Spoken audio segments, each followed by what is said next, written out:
Would you rather spend years paying for a car you own or keep paying for a car you'll eventually have to give back? Buying and leasing can both look affordable on paper. A lease might give you a lower monthly payment. Buying might cost more every month, so naturally you might think, why not just lease? It's cheaper.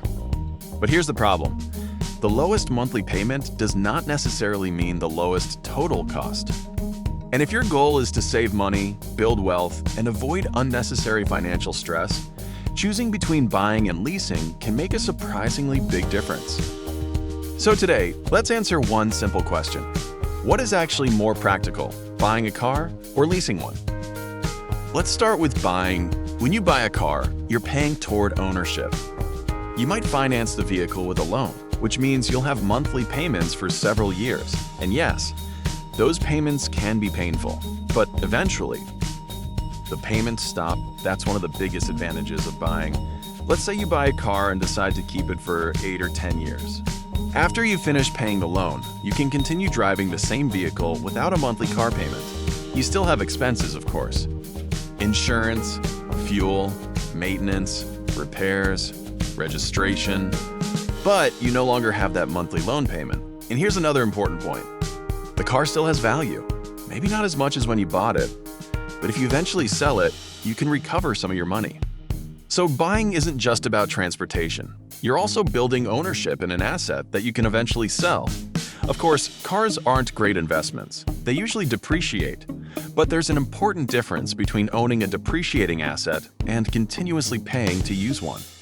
And that brings us to leasing. Here's where leasing gets interesting. A lease can make you feel like you're getting a better deal because the monthly payment is often lower. But ask yourself this. What happens after the lease ends? You don't automatically own the car, and that's where the real financial comparison begins. How leasing works. When you lease a car, you're essentially paying for the right to use it for a specific period. Usually, the agreement lasts several years.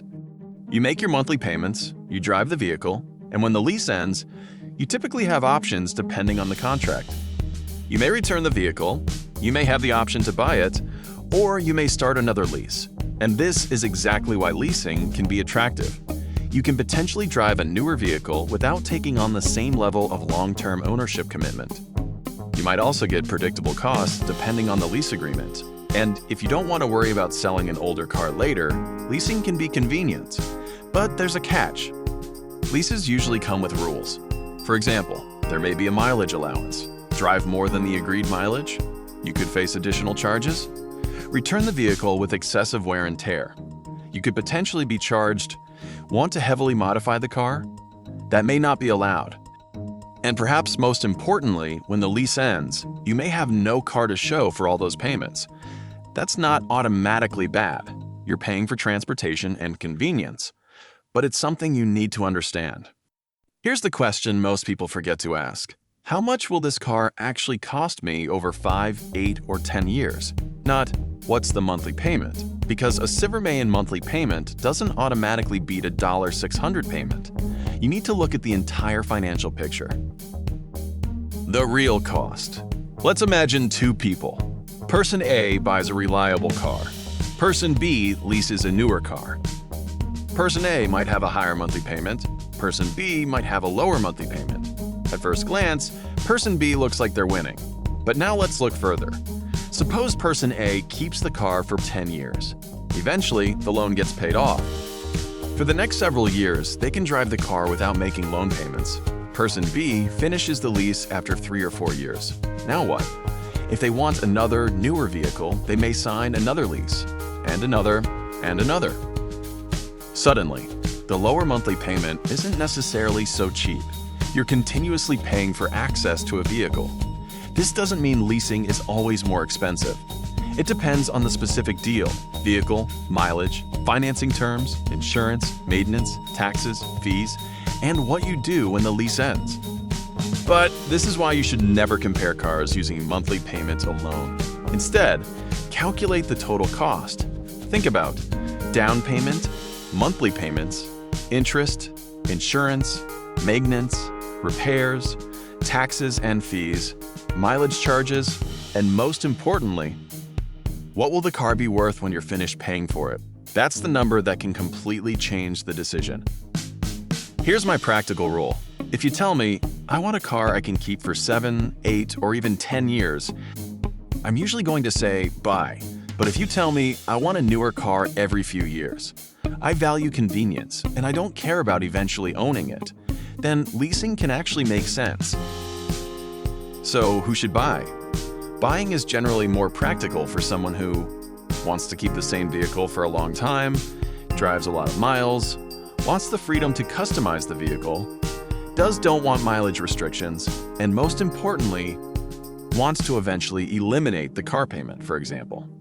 Imagine you buy a reliable vehicle and keep it for 10 years.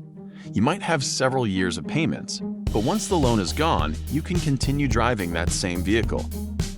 That can create a huge advantage for your finances. Instead of automatically upgrading every few years, you can redirect that money toward emergency savings, investments, retirement, debt repayment, or other financial goals. And that's where buying becomes especially attractive. So, what's the practical decision? If your priority is long-term savings and ownership, buying usually makes more sense, especially if you're willing to buy a reliable vehicle and keep it for many years. But leasing isn't automatically a bad financial decision. If you value driving a newer car, predictable expenses, convenience, and changing vehicles every few years, leasing can be reasonable. Just don't let a low monthly payment fool you. Always calculate the total cost. Because the most practical car isn't necessarily the one with the cheapest monthly payment. It's the one that fits your lifestyle without destroying your long-term financial goals. And remember, a car should make your life easier, not make you financially trapped. If you want more practical money decisions explained simply, subscribe for more.